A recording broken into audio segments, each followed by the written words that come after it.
오늘 우리에게 주시는 하나님의 말씀은 누가복음 9장 37절에서 43절까지의 말씀입니다. 누가복음 9장 37절에서 43절까지의 말씀입니다. 제가 가진 성경책 신약성경 107쪽에 있습니다. 봉독하겠습니다.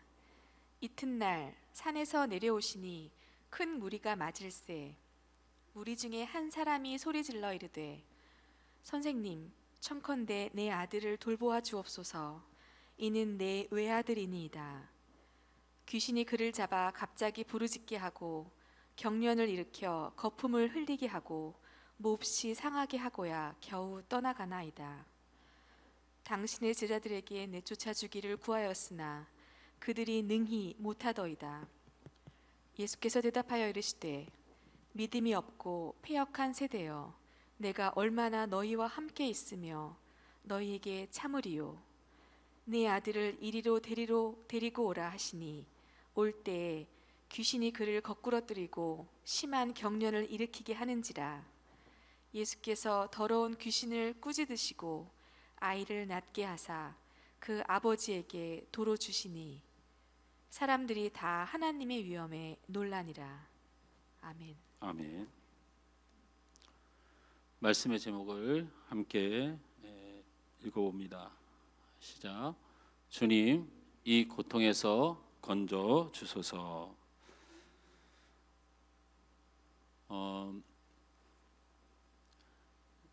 요즘 화제가 되고 있는 미국의 펜실베니아 주립대 샘 리차드 교수의 강연들을 이렇게 듣게 되는 기회가 있었습니다. 강연을 하는 중에 아주 그 대학에서 가장 인기가 많은 강의고, 그러니 강의실도 굉장히 체육관처럼 큰 데서 해야 하고 수백 명의 학생들이 그 교수님의 강의를 듣기 위해서 몰려 들지요. 빈자리가 없이 빼곡할 뿐만 아니고 이런 의자 옆에 계단에도 앉아서 수업을 들을 정도로 아주 인기가 많은 그런 교수님입니다. 이 교수님이 수업을 진행하면서 두 여학생을 앞으로 이렇게 불러냅니다. 두 여학생을 불러내는데 미리 무슨 각본을 짜거나 계획한 것은 아니고 즉흥해서 이렇게 자발적으로 두 여학생을 앞으로 불러내서 이 교수님이 질문을 하는 겁니다. 어떤 질문을 하냐면 한 여학생에게 여러분이 보면 왼편에 있는 여학생에게 본인은 좀 똑똑하다고 생각하냐 이렇게 묻습니다. 그러니까 이 여학생이 저는 굉장히 똑똑합니다. 저는 굉장히 뭐든지 좀 잘하는 편입니다. 막 이렇게 얘기를 하는 거예요.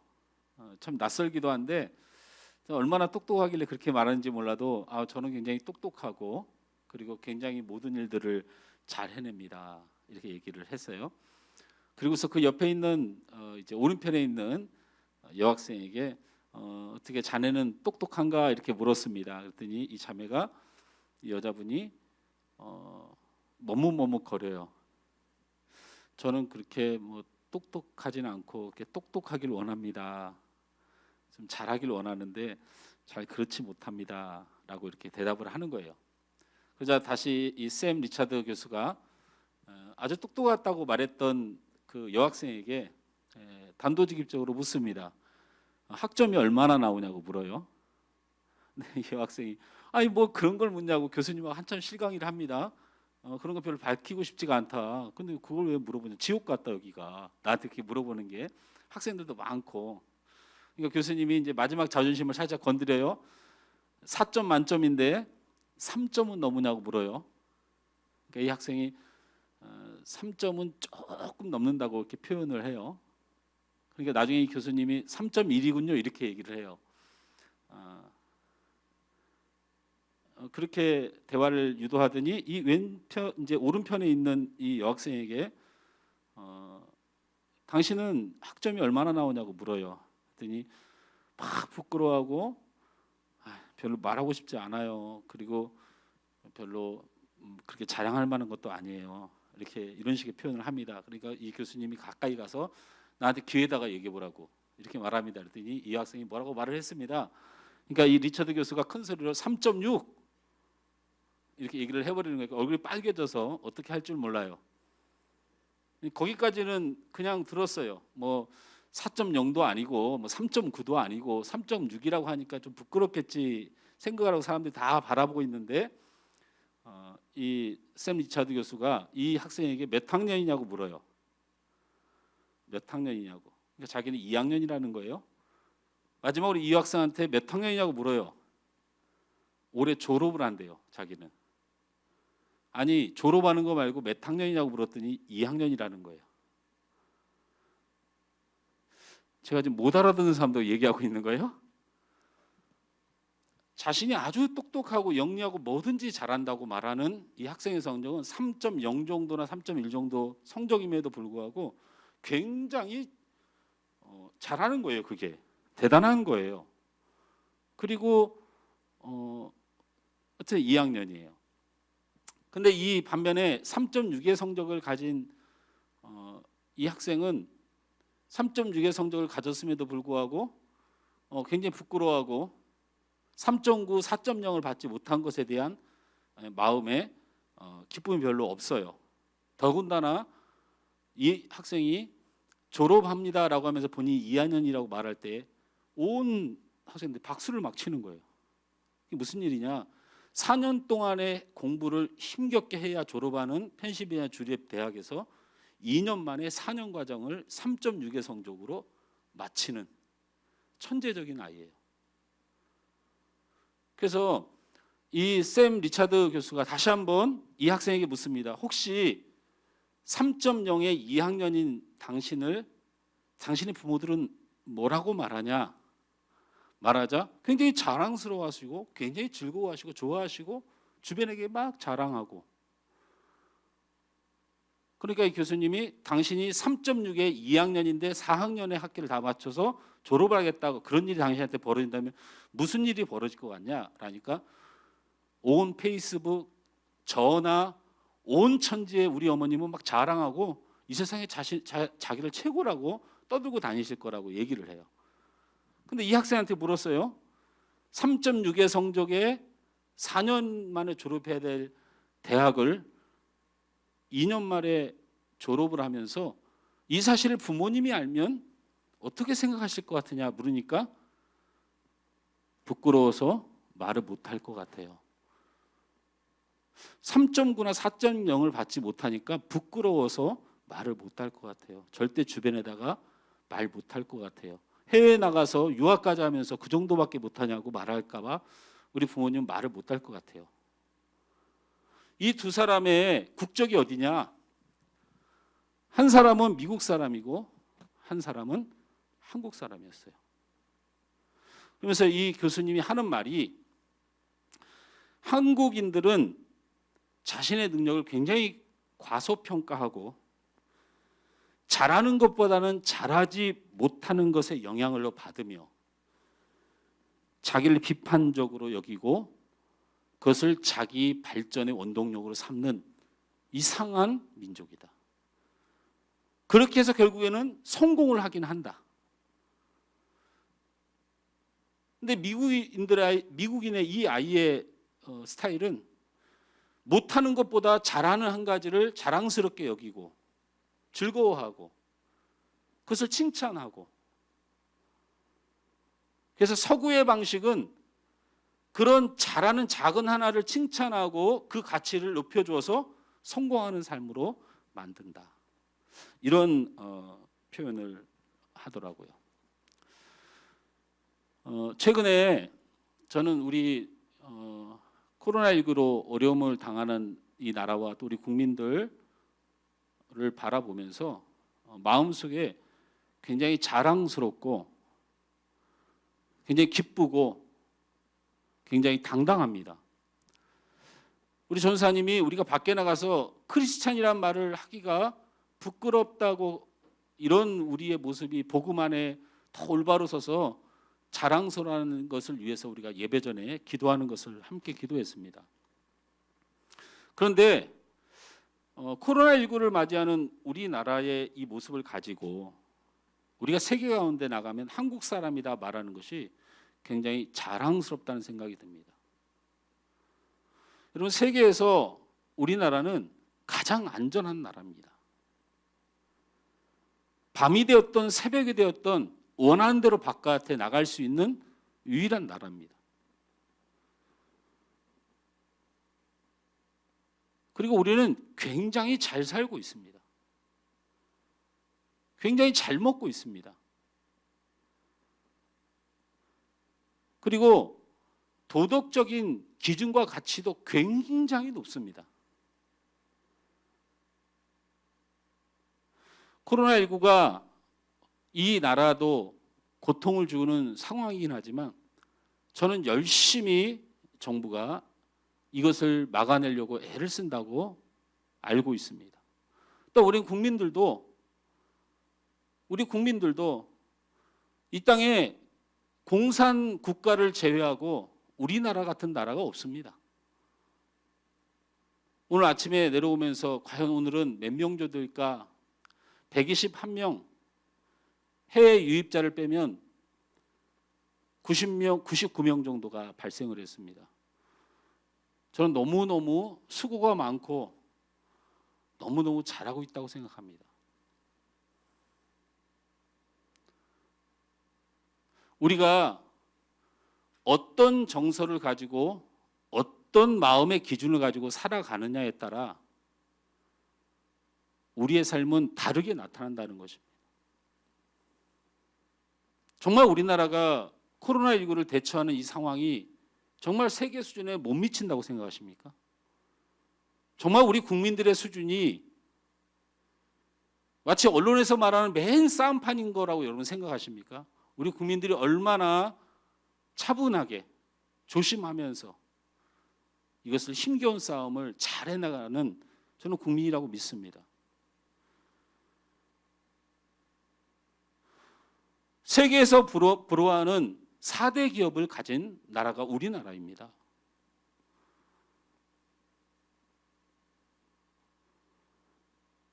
우리는 지금 경제적으로 많은 어려움을 겪고는 있지만 다른 나라들처럼 버티고 있는 게 아닙니다.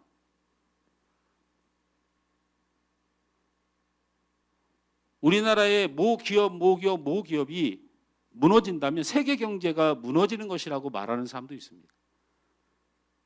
저는 우리나라의 경제에도 굉장히 자랑스러워합니다.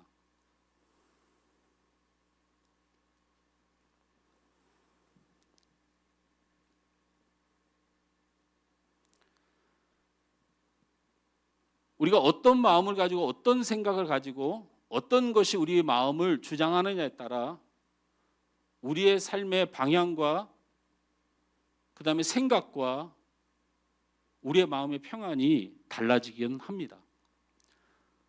저는 오늘 어쩌면 이 코로나19가 막연히 이제 언제 끝날지 모르고 이 고통을 참 지긋지긋해하는 한 사람으로서 오늘 주님 앞에 간절히 기도하는 마음으로 이 말씀의 제목을 삼았습니다. 우리 다시 한번 저를 따라서 해주십시오. 주님, 더 크게 주님, 이 고통에서 우리를 건져주소서. 할렐루야. 오늘 여러분에게 선포하는 이 말씀은 하나님의 말씀입니다. 저는 하나님께서 이 고통에서 우리를 반드시 건져주실 줄 믿습니다. 그게 여러분의 삶의 건강이든지 여러분의 삶의 많은 아픔이든지 오늘 이 말씀을 우리 마음속에 받아들이고 우리가 이 말씀을 생각하고 우리가 이 말씀을 우리의 삶의 기준으로 생각하고 이 코로나19로 어려워하는 이 시대에 이 말씀이 생명이라고 여러분이 받아들이고 이 말씀을 따른다면 하나님께서 이 땅과 이 나라와 우리를 반드시 이 고통에서 건져줄 줄 믿습니다. 그래서 말씀 안으로 들어가 보겠습니다. 오늘 말씀의 내용은 앞에부터 차근차근 설명하지만 간략하게 말씀을 드리면 예수님께서 제자들을 산 아래 머물게 하시고 베드로와 야고보와 요한만을 데리고 높은 산에 오르셨습니다. 주님은 그것을 기도하실 때에 그의 몸이 희게 되어지고 하늘의 광채가 예수님을 둘러싸고 모세와 엘리야가 내려와서 예수님을 영접하고 예수님은 영화로운 몸으로 그들과 함께 이야기를 나누고 있었습니다. 그 광경을 보던 베드로와 요한과 야고보는 이 영광스러운 이 산 위가 너무 좋으니 여기에 초막 셋을 짓고 살고 싶어 했습니다. 한편 똑같은 시간에 산 위가 아닌 산 아래에서는 큰 무리가 모여서 소란이 일어나고 있었습니다. 그곳에도 예수님의 제자들이 있었습니다. 산 위로 올라간 예수님의 제자는 3명이었지만 산 아래에 똑같은 시간에 그 산 아래에는 9명의 제자들이 있었습니다. 그런데 그곳에서 소란이 일어났습니다.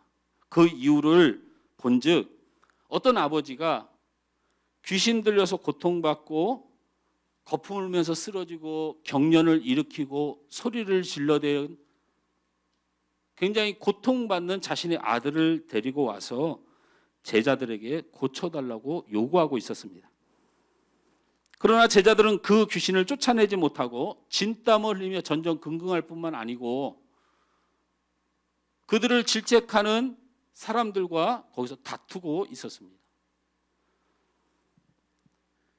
같은 시간에 동시에 산 위에서는 하나님의 영광이 산 아래에서는 난리가 일어난 것입니다.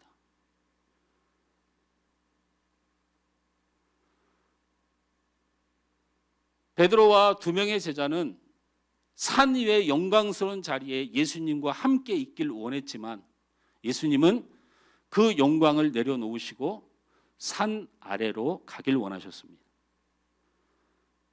산 아래 난리가 난 그곳에, 산 아래 질병으로 고통받는 그곳에, 그리고 온 백성이 고통받는 그 현장으로 예수님은 내려가길 원하셨습니다. 코로나19로 인해 많은 어려움을 겪고 있습니다. 가슴 아픈 한 사연을, 너무나도 많은 사연이지만 가슴 아픈 한 사연이 있었습니다. 명동에 아주 어렸을 때 올라와서 열심히 식당에서 일을 하고 그릇을 닦고 서빙을 하고 수십 년 동안 열심히 일해서 그 명동에서 자기가 원하는 한식당을 작년 11월에 오픈한 청년입니다. 2000년 오픈을 하고 꿈을 가지고 열심히 장사한 지 2달 만에 코로나가 터졌습니다. 코로나를 만나게 된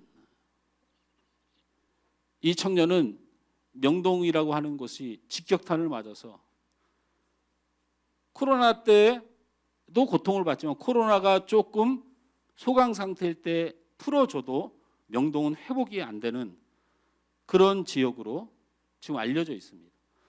8개월 동안 그 적자를 메꾸기 위해서 대출을 받아 메꿔보고 이리저리 빌 돈을 다 빌려 버티다가 결국 그 화면에서 울음을 터뜨리며 통곡하는 모습을 제가 화면을 통하여 보게 됐습니다.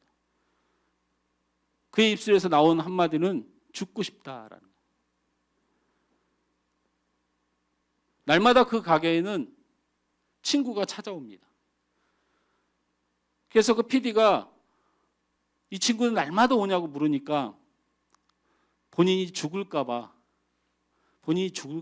그렇게 찾아온다는 거예요. 어느 한 곳 평안한 곳이 없습니다. 우리 학생들이 학교를 못 간다는 건 단순한 집에서 그냥 쉰다는 의미가 아닙니다. 얼마나 안쓰럽습니까? 학교 가서 친구들을 만나고 또 다른 세상을 만나면서 성장하고 배우고 듣고 다투고 양보하고 또 실망하고 그렇게 세상에 부딪히면서 자라야 될 우리 아이들이 자신의 인생의 한쪽을 잃어버리고 살아가고 있습니다. 대학생들은 학교를 입학을 했는데 학교 수업을 듣지 못합니다. 우리가 대학을 다 다녀봤지만 1학년생들의 꿈 같은 대학 생활이 입학해서 4, 5월, 6월, 7월 얼마나 행복한 날들입니까? 그곳에서 치열하게 이제 자기 개발을 해야 되고 세상을 나갈 준비해야 될 이 아이들이 숨도 못 쉬고 집에 박혀서 자신의 미래조차 꿈꾸지 못하는 그런 시간들을 가지고 있습니다. 직장인들은 어떻습니까? 자영업자들은 어떻습니까?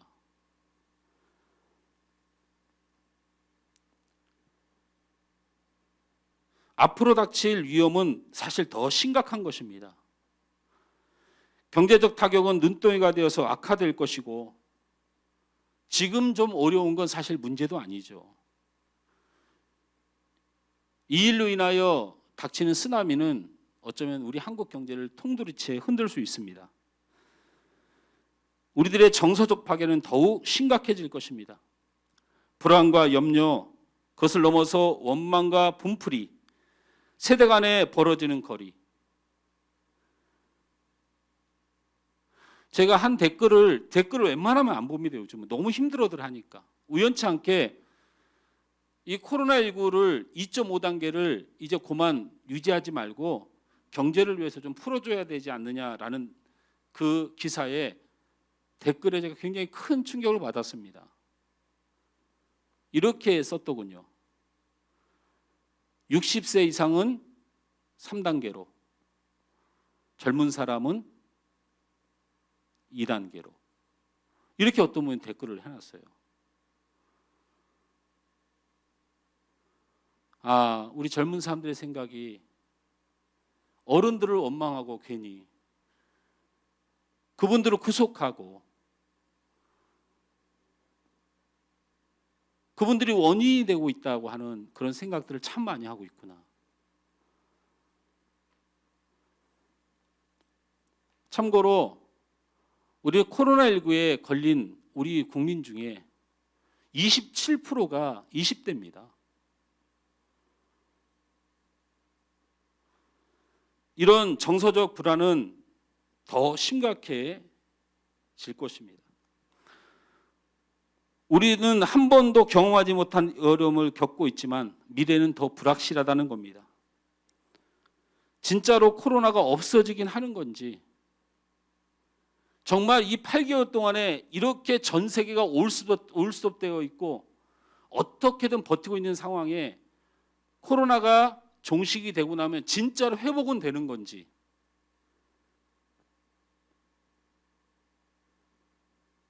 논리적으로도 설명 안 되는 세상을 살아가고 있습니다. 저는 이 땅이 논리 앞에 소망이 없다고 생각합니다. 이 땅이 우리의 보편적 사고로 이겨낼 수 있는 상황이 아니라고 생각합니다.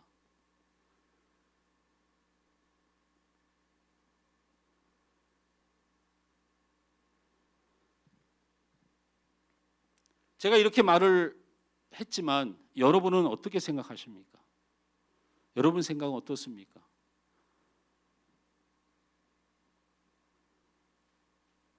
버티고 있는 것이지 과연 이게 정상화가 될까?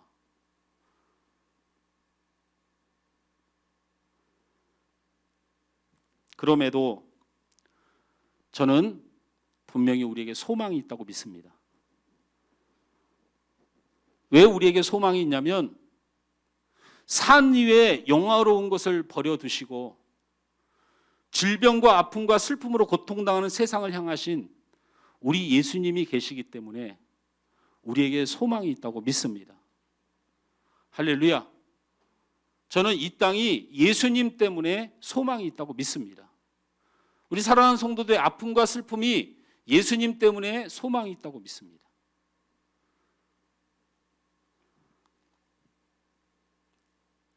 누가복음 9장 42절에서 43절 상반절 말씀에 보면 우리 다 같이 읽습니다.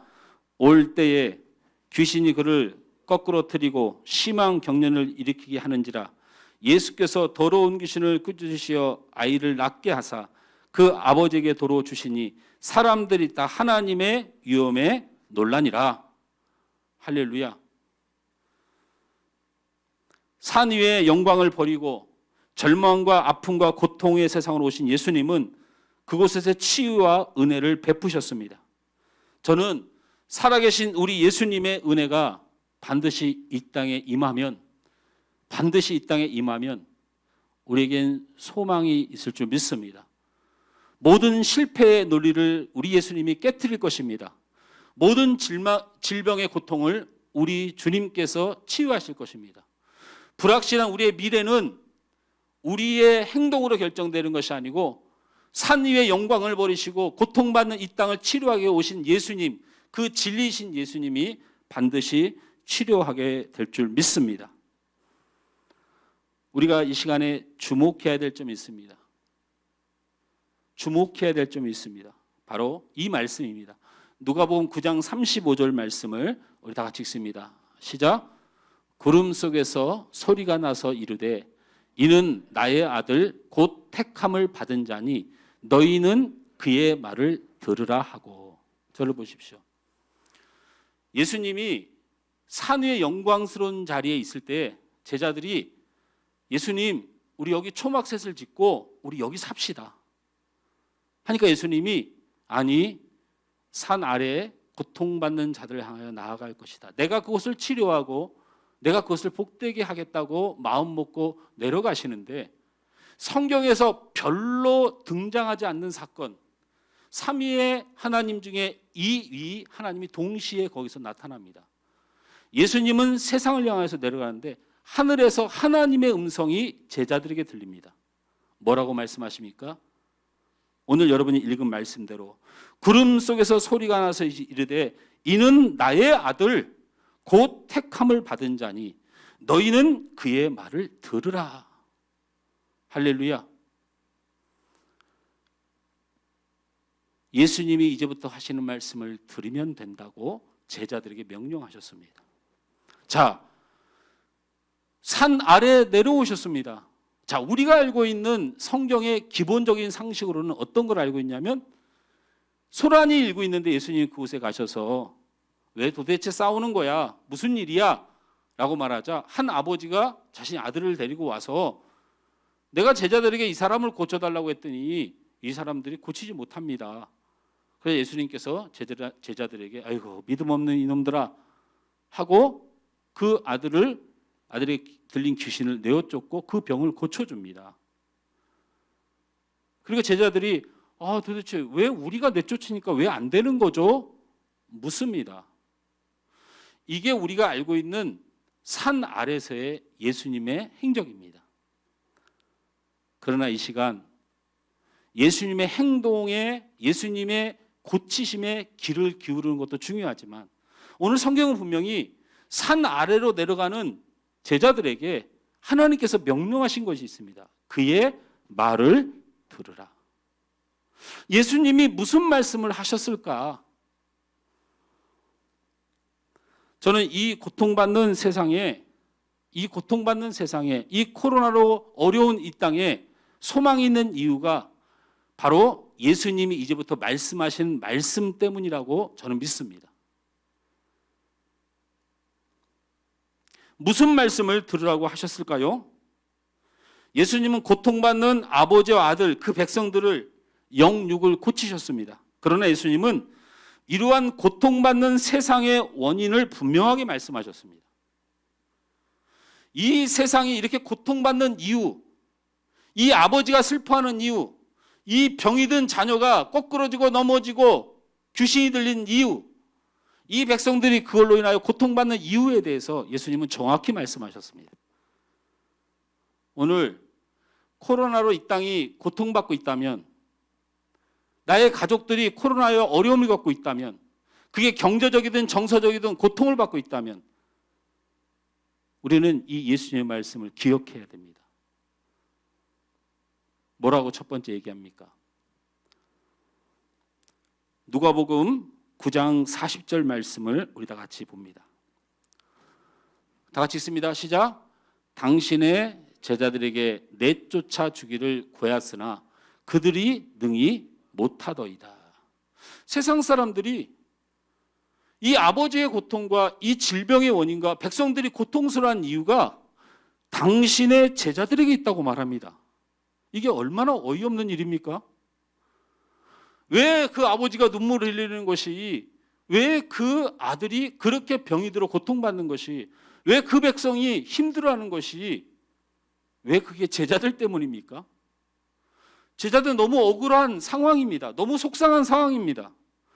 자기들은 잘 되길 바랬고 고치길 바랬고 그리고 그들이 아픈 거 함께하고 있는데 애매하게 제자들을 향하여 백성들이 손가락질합니다. 니네 때문이라고. 그런데 더 놀라운 것은 예수님이 제자들 편을 안 들어주십니다. 41절 말씀을 다 같이 읽습니다. 누가복음 9장 41절 시작. 예수께서 대답하여 이르시되 믿음이 없고 패역한 세대여 내가 얼마나 너희와 함께 있으며 너희에게 참으리요. 저를 보십시오. 제자들은 베드로와 야고보와 요한이 예수님과 함께 산에 기도하러 올라갔고 너희는 여기 남아서 나를 기다리라고 해서 그냥 기다리고 있었을 뿐입니다. 근데 병든 아들을 데려간 아버지가 고치지 못한다고 제자들에게 니네 때문에 이 고통을 받는다고 손가락질합니다. 얼마나 억울합니까? 그래서 예수님한테 저는 억울합니다라고 말하고 싶었는데 예수님이 바로 이어서 이런 말씀을 주시는 거예요.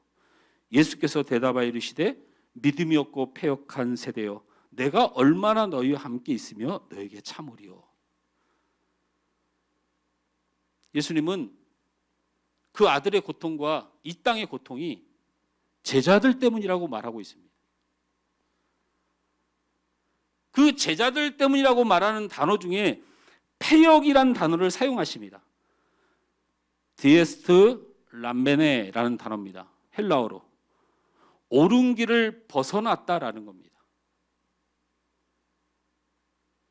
제자들의 삶이 옳은 길을 벗어났기 때문에 이 질병이 오고 이 고통이 오고 이 슬픔이 오게 된 것이라는 거. 제자들을 향하여 꾸짖습니다. 사랑하는 성도 여러분, 저는 분명히 예수님의 말씀을 들어야 된다고 생각합니다. 코로나가 이 땅에 있는 이유가, 이 백성이 코로나에 고통스러워하는 이유가 세상 사람들이 예수님의 제자들 때문이라고 지금 우리를 향해 손가락질하고 있습니다. 그래서 억울해서 나가서 데모합니까? 아니라고 외치고 있는 것입니까? 근데 예수님 우리에게 말합니다. 바로 너희 때문이다. 너희 때문이다. 너희의 패역 때문이다. 옳은 길을 벗어났기 때문이라고 예수님이 말씀하셨다는 겁니다. 하나님께서는 고통받는 세상에 살아가는 우리에게 이 예수님의 말씀을 붙들어야 된다고 말합니다. 저는 이 코로나가 반드시 종식되고 하나님께서 은혜를 베푸시러 주시는 땅이 될 줄 믿습니다. 그러려면 우리에게 선제돼야 하는 것이 있습니다. 그것은 바로 우리 교회가 회개해야 됩니다.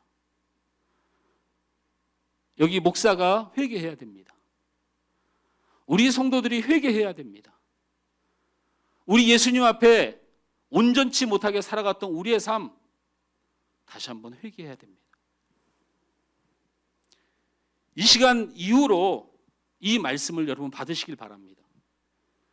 이 코로나가 반드시 종식되고 우리 예수님의 은혜가 이 땅에 치유와 은혜로 덮을 수 있는 유일한 방법은 바로 제자들의 회개입니다.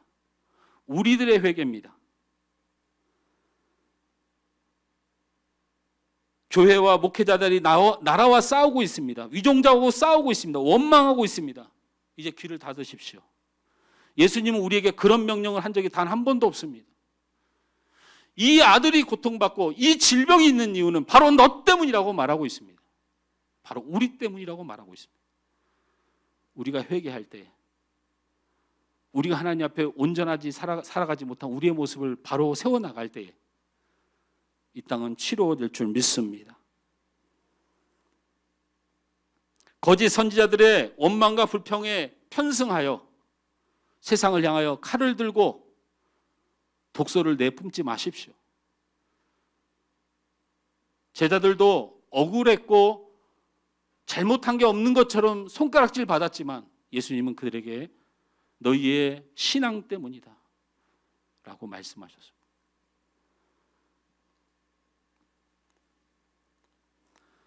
또 예수님은 이 땅을 치료하는 유일한 방법으로 마태복음 17장 19절에서 20절 말씀을 말씀하셨습니다. 우리 다 같이 읽습니다. 시작. 이때 제자들이 조용히 예수께 나와 이르되 우리는 어찌하여 쫓아내지 못하였나이까? 이르시되 너희 믿음이 작은 까닭이니라. 진실로 너에게 이르노니 만일 너에게 믿음이 겨자씨 한 알만큼만 있어도 이 산을 명하여 저기로 옮겨지라 하면 옮겨질 것이요 또 너희가 못할 것이 없으리라. 예수님은 그 병든 아이의 치료가 되지 못하는 이유에 대하여, 그 부모가 고통받는 그 이유에 대하여, 이 백성들이, 산 아래 백성들이 그 고통받는 이유에 대하여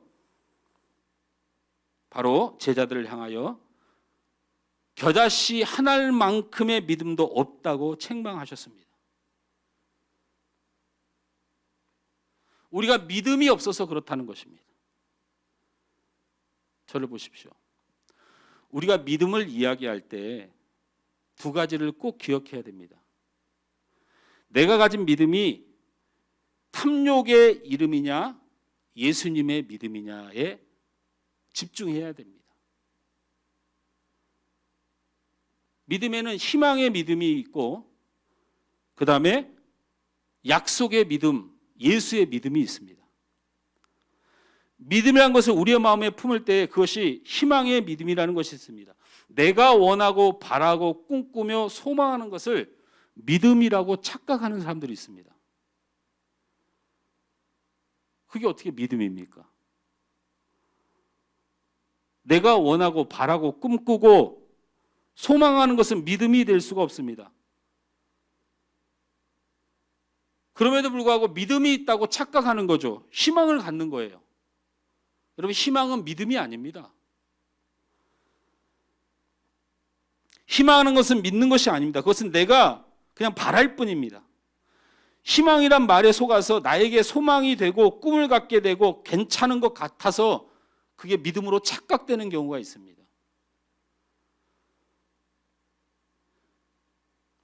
우리의 믿음이 진정한 믿음이 아닌 욕심으로 만들어진 가짜 믿음일 수 있다는 것입니다.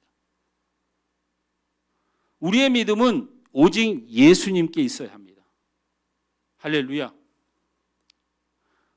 나는 희망이 없습니다. 나는 아무것도 할 수 없습니다. 내가 할 수 있는 건 이 땅에서 아무것도 없지만 우리 예수님이 오시면, 우리 예수님이 함께 하시면, 우리 예수님의 능력이면 가능하다고 믿어야 됩니다. 할렐루야. 그런데 오늘 제자들 성경에서 뭐 하고 있습니까? 믿음이 있다는 제자들이 뭐 하고 있습니까?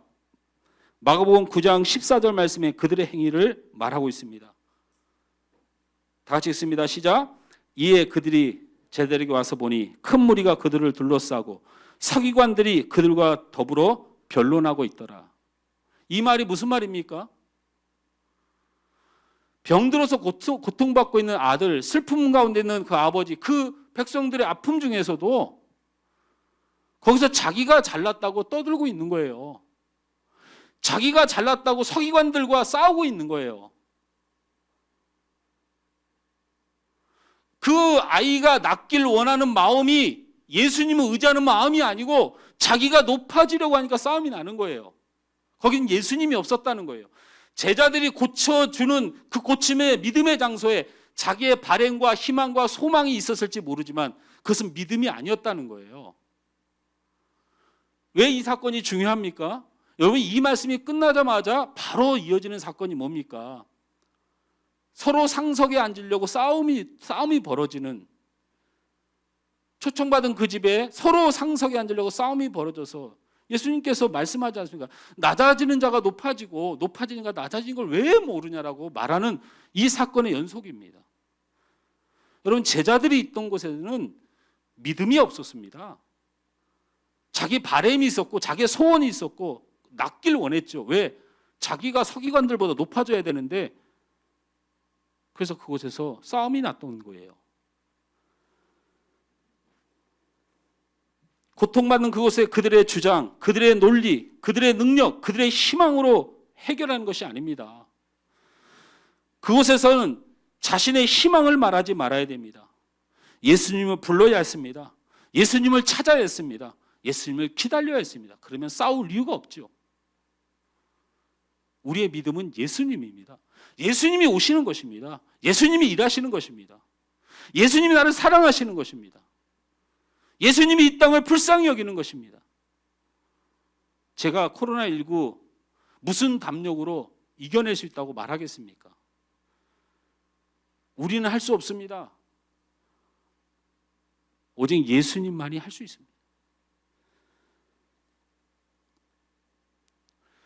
이 민족이 코로나 어려움을 겪어내고 이겨내는 데는 훌륭한 목사가 필요한 게 아닙니다.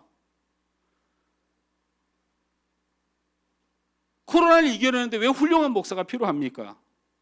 능력 있는 누군가가 필요한 것이 아닙니다. 바로 우리 예수님이 필요한 것입니다. 예수님이 필요한 것입니다. 나가서 싸우고 나가서 주장하고 코로나로 고통받는 현상을 남의 탓, 정부 탓하는 게 이 교회의 모습이라면 우리는 다 내려놓아야 됩니다. 그건 믿음이 아닙니다. 우리의 믿음은 예수님을 의지하는 것입니다. 할렐루야. 그리고 믿음을 이야기할 때 반드시 우리는 이 말씀을 기억해야 됩니다. 야고보서 2장 14절에서 17절 말씀을 다 같이 함께 읽습니다. 야고보서 2장 14절 17절 말씀 시작. 내 형제들아, 만일 사람이 믿음이 있노라 하고 행함이 없으면 무슨 유익이 있으리요? 그 믿음이 능히 자기를 구원하겠느냐? 만일 형제가 자매가 헐벗고 일용할 양식이 없는데 너희 중에 누구든지 그에게 이르되 평안히 가라, 덥게 하라, 배부게 하라 하면 그 몸에 쓸 것을 주지 아니하면 무슨 유익이 있으리요? 이와 같이 행함이 없는 믿음은 그 자체가 죽은 것이니라. 우리가 믿음이 있다고 착각하는데, 첫 번째는 우리가 예수님도 없는 우리의 욕심과 희망으로 뭔가 믿음으로 착각하는 거, 이거 절대로 응답 안 됩니다. 두 번째로는 죽은 믿음을 가지고 있어서 그래요. 죽은 믿음을. 더 행합시다. 제가 이번 주에 결단한 게 두 가지가 있어요. 하나는 명동에 가서 밥을 먹어야겠다. 진심이에요. 나 그 청년 가게 꼭 찾아갈 거예요. 나 그곳에 가서 밥 먹을 거예요. 그리고 예수님의 이름으로 기도하고 올 거예요. 그것에 예수님이 필요하니까. 또 하나는 세 끼 중에 한 끼는 헌금을 해야겠다. 굳이 해야 되겠다. 행동하지 않는 믿음은 죽은 믿음이니라. 행동하지 않는 믿음은 죽은 믿음이에요.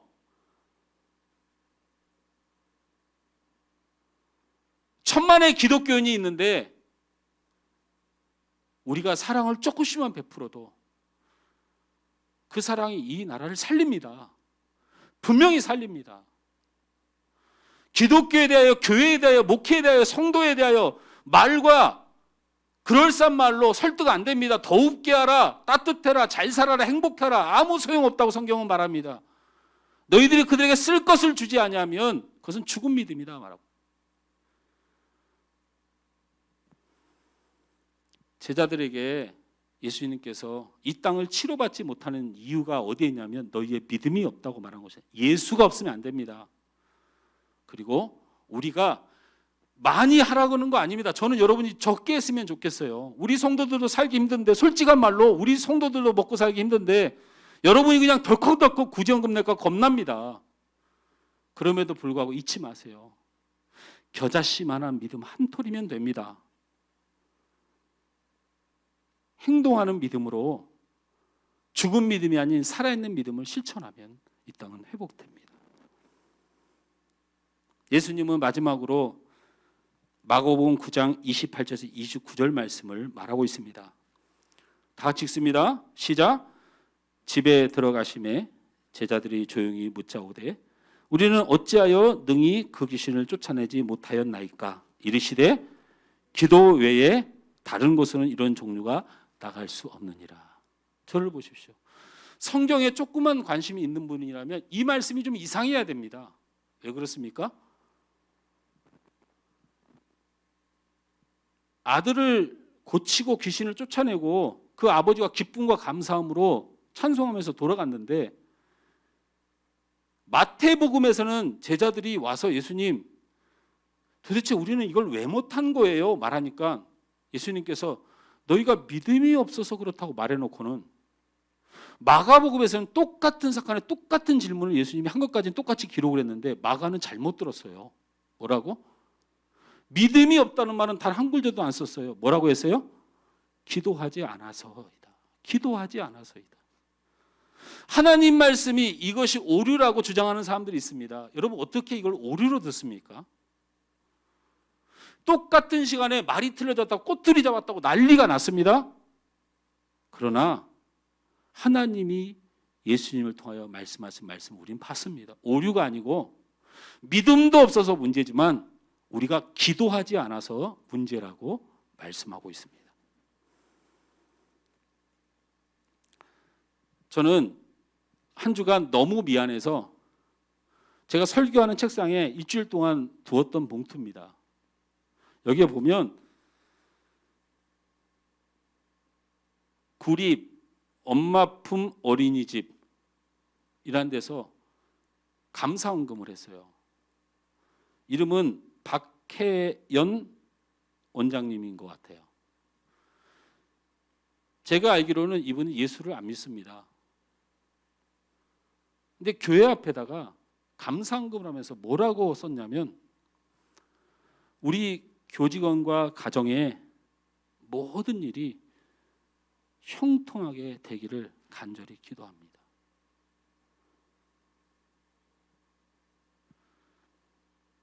우리가 이 정도는 합니까? 혹시 이 화면에 제가 돈 봉투 두고 있다고 돈 내라고 혹시 이렇게 퍼질까 봐 겁나는데 예수도 안 믿는 사람도 이 고통을 받으면 자기 교직원들을 위해서 자기 직원들을 위해서 그들의 가정이 아무 일이 없기를 간절히 기도합니다 하고 하나님 앞에 무릎 꿇어요.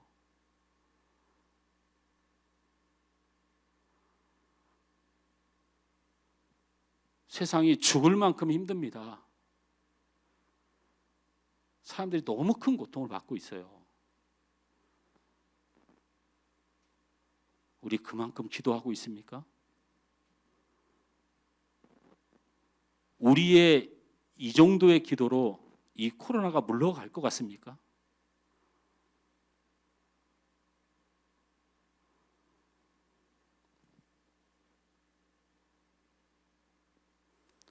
제자들은 물었습니다. 예수님, 이 고통의 시간을 저희들은 왜 멈추게 하지 못한 것입니까? 우리 주님 말씀하셨습니다. 너희들이 기도하지 않지 않느냐.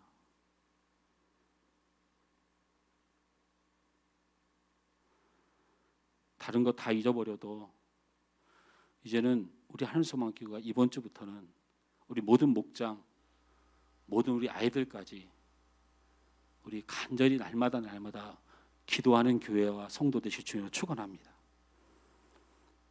말씀 맺습니다. 저는 감히 말씀드립니다. 코로나로 인하여 많이 힘들고 고통스러운 시간들을 지내고 있지만